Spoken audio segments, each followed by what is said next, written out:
Economic strategy for CFA Level 1. So this video is about how to go about your prep for economics in your CFA Level 1. Economics has been downsized. That is, it was previously around 10 to 12%. Now they've made it 6 to 9%.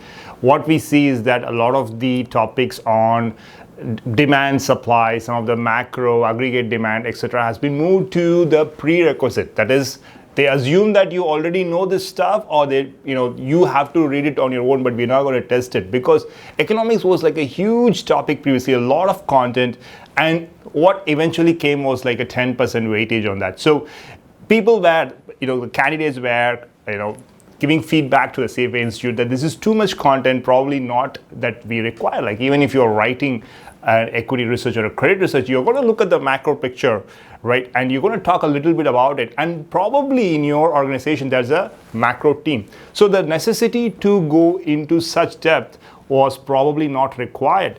However, now for the examination purposes, let's look at the strategy on how to tackle this economics.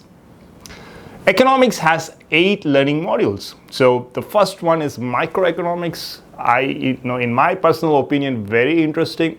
Then you have the business cycles, right? This one is, how do you predict what's going to happen in the economy? Is it going to be a recession, or is it going to be expansion based on some indicators? What are the applications of understanding the business cycle? When we think about, rotating the sector, when should I invest in energy? When should I invest in financials?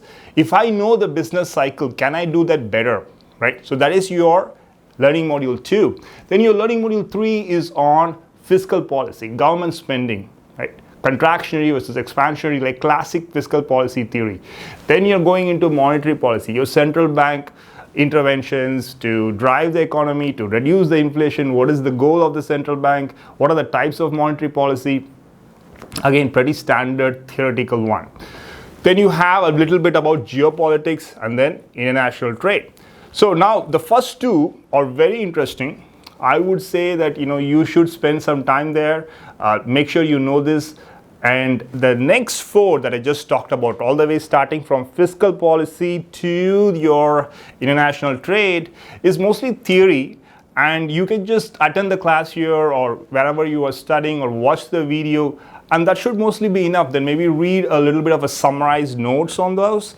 And then you have 7th and 8th, which is your FX market and your exchange rate calculations. Very important, very interesting also. Like, the reason I say it's important is not only for level 1. So when you're moving to level 2, this is the first topic. The foreign exchange market is your first topic in your economics, and it's a relatively lengthy one. And you need to be very strong in some of these concepts that you are looking at. What is a base currency? What's a foreign currency? What is the cross exchange rate? All of those things you need to know, how to calculate the forward exchange rate. So chapters or learning modules 7 and 8, very critical. Again, just to summarize, focus on 1 and 2, 7 and 8. In between, there are 4 learning modules. You can take that as a little bit easy. Just watch the video, the recordings that we provide, or wherever you're studying, and read the summarized notes. That should be enough to score relatively high marks in economics. All the best.